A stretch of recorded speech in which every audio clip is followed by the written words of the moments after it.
Praise the Lord. எல்லாரும் எப்படி இருக்கிறீங்க? கர்த்தருக்குள் மகிழ்ச்சியா இருப்பீர்கள் என்று நான் விசுவாசிக்கிறேன். இன்றைக்கும் கூட ஒரு அழகான மோட்டிவேஷனல் வேர்ட்ஸ் மூலமா அவங்க எல்லாரையுமே சந்திப்பதுல எனக்கு மிகுந்த சந்தோஷம். பிரியமானவர்களை, இன்றைக்கும் நாம் பார்க்க போகின்ற செய்தியின் தலைப்பு என்னவென்று பார்த்தீங்கன்னா, வேண்டிக் கொள்வதை விட்டு விடாதே. பிரியமானவர்களே, அநேக காரியங்களை குறித்து நாம் இன்றைக்கு கர்த்தரிடத்துல ஜெபித்துக் கொண்டிருக்கிறோம் அல்லவா? சில ஜெபங்களுக்கு பதிலே வராமல் இருக்கிறது. கர்த்தர் அமைதலாக இருந்து கொண்டே இருக்கிறாரே, நீண்ட நாளாக இந்த அற்புதத்துக்காக நான் ஜெபித்துக் கொண்டே இருக்கிறேனே, ஒரு பதிலையும் இன்னும் நான் காண முடியவில்லையே என்று சொல்லி வேதனையோடு இருக்கிறீங்களா? இந்த செய்தி மூலமாக தேவன் உங்களோடு இடைப்படுவாராக. தானியேல் 9ஆம் அதிகாரம் 23ஆம் வசனம். நீ மிகவும் பிரியமானவன், ஆதலால் நீ வேண்டிக் கொள்ள தொடங்கின போதே கட்டளை வெளிப்பட்டது, நான் அதை அறிவிக்க வந்தேன். ஒரு தேவ தூதன் தானியேல் இடத்துல என்ன செய்யறாரு சொல்ல வருகிறார், நீ மிகவும் பிரியமானவன், ஆகையினால நீ வேண்டிக் கொள்ள ஆரம்பிக்கும் பொழுதே உனக்கான கட்டளை என்ன செஞ்சது வந்தது, அதை நான் உன்னிடத்துல அறிவிப்பதற்காக நான் வந்திருக்கேன்னு சொல்லி.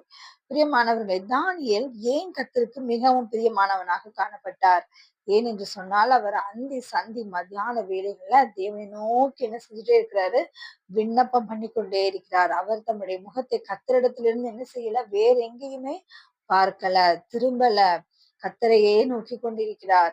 இன்றைக்கும் நாம் எந்த ஒரு டிஸ்ட்ராக்ஷன்ஸும் இல்லாம இந்த உலக வாழ்க்கையில எந்த ஒரு கவன சிதறலும் இல்லாமல் நம்முடைய பார்வை தேவன் மேல் இருக்கிறதா? நாம் வாஞ்சையோட மிகவும் அன்போட நாம் தேவனை நோக்கி பார்த்து கொண்டிருக்கிறோமா? அவரிடத்தில் முழு இதத்தோடும் முழு ஆத்மாவோட முழு பலத்தோடும் அன்பு கூறுகிறோமா?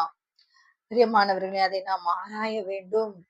யார் அம்மா அப்பாவுக்கு பக்கத்துல இருக்கிறாங்களோ, இப்போ குழந்தை கொஞ்சம் தூரத்துல இருந்து அம்மா என்று சொல்லி கூப்பிட்டு நம்மிடத்துல ஒரு சில காரியங்களை சொல்லும் பொழுது நமக்கு அது சரியாக கேட்காம இருக்கும் அல்லவா? இப்ப அம்மா கிச்சன்ல இருக்காங்க, பிள்ளை ரொம்ப தள்ளி ஒரு இடத்துல நின்று அம்மான்னு சொல்லி ஒரு காரியத்தை சொல்றாங்க அப்படின்னா, கிச்சன்ல இருக்கிற அம்மாவுக்கு அந்த காரியம் என்ன செய்யாது, கேட்காது. ஆனா அதே குழந்தை பக்கத்துல அருகாமையில கிச்சன்ல அம்மாக்கு பக்கத்துல நின்னு அம்மா என்று சொல்லி பேசும் பொழுது அந்த அம்மாவுக்கு அந்த குழந்தையினுடைய காரியம் என்ன செய்யும், கேட்கும். அம்மா சொல்கிற பதிலும் பிள்ளைக்கு என்ன செய்யும், நன்கு புரியும்படியாக கேட்கும்.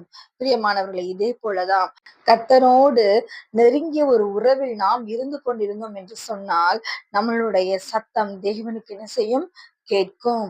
அவர் சொல்கிற பதிலும் நமக்கு என்ன செய்யும், புரியும். பிரியமானவர்களை, இன்றைக்கும் கூட வாழ்க்கையில ஒரு முடிவுல நிற்கிற 2 மனிதர்களுடைய ஜெபத்தை நாம் ஆராய்ந்து பார்க்க போகிறோம். சிம்சோன் மற்றும் தாவீது. இவங்க 2 பேருக்கும்